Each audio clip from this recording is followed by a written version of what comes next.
Good morning, everyone. I am so excited for y'all to join us today. We have a wonderful friend a friend for Barbara and myself, Andi Sage. She lives in Las Vegas. Oh, okay. Has an amazing, beautiful house, and she was so gracious. I had to fly back from an event that Andi and I were at the other day, and I had a long time between when I needed to leave that event and when I could get on the airplane. So she took me to her house, which is drop dead gorgeous, and was Aw. just the hostess with the mostess. And we had a blast of an afternoon on the drive and on the time together. So anyway, she's on our show today and she has so much great stuff to tell us. But in the meantime, I am Carol Henderson and I have Life by Design, and I help you to circle up and help your life be better and better, and that the second half is better than the first half. And I have with me my wonderful co-host, Miss Barbara Ellison. Hello, everybody. Welcome to the show. Yes, I'm Barbara Ellison. I'm a transformational life trainer with Wellness Playroom, for the best version of you. And that's what we're here to talk about today. Little things that you can do to be the best version of you. And sometimes we need other help to do that. So, Andi, welcome, welcome, welcome to the show. But in the Thank meantime, tell us about you and how you came to be doing what you're doing. And Okay. wonderful. Well, I'll hit the high points. We only have half an hour. So, as you said, my Las Vegas was never part of my plan. So I'm 25 years into my 5-year Vegas plan. So I'm going to quickly tell you how I got where I got, because it's kind of more important than what I do, because seeing it was how I understood that there was a need for what I do. How's that? I grew up the oldest of 4 girls. We moved around mostly in the Midwest, but I claim Cincinnati as kind of my hometown. I ended up going into the high-end hotel business, which my degree was hotel restaurant management, and I worked at 5 different gorgeous properties. But even as early as probably 25, 26, I had just a gnawing that what I was doing, that doesn't really matter. I mean, sure, it mattered to the one person I was helping them plan their party, or the one person I was helping, make sure everything started on time. It mattered to them, but in the bigger picture, did it matter? But by then, you're doing it. You're in the grind. You got a better job here. La, la, la, la. So I've worked some amazing places. The last of which were in Las Vegas. I moved to Las Vegas to be part of the opening team of Bellagio, and then met my husband here. So that's how I ended up being here in Las Vegas.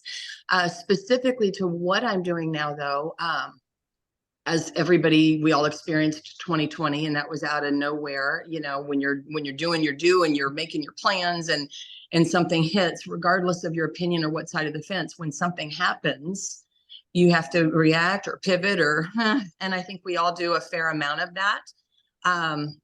Or else we wouldn't be here today. Everybody's done a stellar job at whatever, and there have been some casualties with people who didn't get up fast. And we recognize those. And I think it makes those of us who know how to do that want to help other people. Well, and so many people do it on a personal basis, but that one hit everybody across the board. Right. It changed every life on the planet, some more than others, but no one was untouched. And that's why we keep referring back to that. There's a part of you that wants to say, gosh, let's stop talking about it. And there is something to that. Like, if we keep talking about it, we're still in it. But for everybody, to your point, everything shifted. And I shifted and flopped upside down, lost my job, lost my insurance, which is important. I'll come back in a minute. Lost my dad, which was just, we always know we're aging out of this. Nobody gets out of here alive. But that doesn't mean it doesn't impact you with a force that was just unimaginable for me. So, and that's part of it, is learning that everybody grieves differently and have different emotions. And I view people in my life more like bookshelves now, like, okay, and you can be rehomed on a different bookshelf for a period of time. So it's been a lot. But ultimately, I decided that where I would be best served with parents who were older, my husband was older, that I could help out in Medicare. I had an insurance license. How hard could that be? So I stepped into Medicare, and I will tell you, my first AEP, for those of you in the age range, annual enrollment period, October to December, I probably spent a good 12 to 15 nights driving in and in tears in my car, because the world I had lived in for my whole career had been where older people were revered and lifted up and showed up to weddings and bar mitzvahs and bat mitzvahs, and they were the special candles and the special roses. But what I was seeing in front of me was not that. It was not that, and that people as little as 5 miles from my home could live such a different life, could be, in some cases, I feel like, I don't want to say intentionally misled, but going down a path where they have no control. And I think that's a huge part. As you watch somebody who you might see an older person sitting there, but they were an executive, advertising, and they do all, I mean, there's huge history sitting in front of us, but we've kind of diminished what older people bring to the table. And I felt that big time in some of the homes that I was in. And so I do continue to do that. I continue to help people on a one-on-one basis in the Medicare world, just really linking arms and saying, we're going to figure this out together. Every single scenario is different. I mean, you know, the couple we all know that just moved from Boston to South Carolina, you know, it's not like I show up and spend 20 minutes signing them up for something. I mean, they're moving, and most of what I do is directing somebody, okay, you're going to need to go and do this, or we're going to pull up this, and we're going to check these boxes and figure it out together. By the time we actually sign them up for something, that's like 20 minutes. It's all the 2 or 3 months of tracking down doctors and that stuff along the way, and they just don't know where to turn. Right. Yeah, I'm on They are a network. precious couple. They are a precious couple. Oh, aren't I'm they? so And they're glad living their you helped. dream, but they're like, wow, why is this so hard? And I'm like, I know, right? Yeah. So my point is on that is that, because that led me to, I don't just do Medicare. And I say just do Medicare, it's important, but it led me to where my passion is, which is one of the wellness things. You know, I'm sure both of you heard your grandmother say at some point, an ounce of prevention is worth a pound of cure, right? Sure, yeah. So here's the deal. It still is. No one talks about it anymore. We give you a medication. We just slap something right on that Band-Aid on the heart attack, you know? I mean, if an ounce of prevention is worth a pound of cure. Now I've found something that I feel like helps dial back that cell by cell by cell by cell. And that's for another topic, another time. But there's ways to live a healthier way than what we've been told. Yes. Yes. And so I'm a voice for those who can't have a voice. It's small right now, but only because you can't think of everything and grow everything, you know, but it's the foundation. Our company is Sage Health Advocates. And that is, I know you're going to ask me about a free gift later, so I don't want to blow that, but Sage Health Advocates is an umbrella that covers a few things. It covers certainly the Medicare, because that's really the foundation, and let me know there's a bigger need there. That's limited to a certain age group or disability. I've found something else that's in the space of people who are entrepreneurs, who have who have to pay for their own health insurance. I've found an alternative to that. Certainly the nutrition we all know and love, and a couple other little things, but things that you're never gonna, you know, I want to be clear, I'm not a doctor. And I feel blessed that I never went down that path, because I would be living a whole different paradigm shift since the pandemic if I was. And at least I'm on the end of just looking from afar going, what's happening here, as opposed to deep in the trenches of it. So Well, that was deep a in the long-winded trenches answer. of not knowing what the truth is and being lied to, and more of that coming out and going, oh my God, I told my people that I Oh, love okay. I didn't know how real we were getting. I was trying to soft pedal that. Yeah, Okay. well, we soft pedal, but we don't. Yeah. Yeah. Well, I will tell you this. I grew up in, I voted the way my parents told me to vote. You know, we kind of respect them and their opinion, and they know what they're doing, but you're in the autopilot mode, right? I voted against my dad one time, and he explained to me the difference between voting voting local and voting globally. And I wished I had changed my vote, but it didn't matter anyway at that point. But I learned a lesson there. Like, we've got to think bigger picture than just what might be good for that one person, even though every person matters, right? It all matters. Where are we going? Where are we going with that? One of the things for me, I think so many of us have been given a bill of goods that we have to accept less, that we we shouldn't question. That's not the case. For some people it is. For some associates, yeah, it is. It's like, well, I'll just take care of that. Yeah, and then you find out later that out the door and you were left holding the bag. I've heard Exactly. so many things happen to seniors just because they didn't have someone watching over for them. Right. Exactly. And it's interesting position. I've got several clients who are, it's interesting because, their kids obviously are protective of their parents to a point. Their kids who live in another city don't want somebody who's boots on the ground. And I'm just speaking for my clients locally. But, what are they trying to do? What are they trying to do? And I wish they would be more involved, because there's things that they could, whether it's pay for or help with, that there's just a lot of bare minimums being done for people. And I'm like, I think the word enough never should have been invented, because I feel like enough keeps you from living an abundant life, Right. and I don't mean that with stuff. Yeah, but I do. I feel like good enough is the antithesis Good to is abundant. the enemy of great. Right? Oh, what does my thing say? It's not how good you are, it's how good you want to be. And I'm like, well, I want to, those who know better do better. So I can't know something and not do something. I can't. It's not in my nature. And not everybody has that nature, that I understand also. And one of the things too, I have found that some of the, and no, yes, it is the fault of the company, but they can't know everything.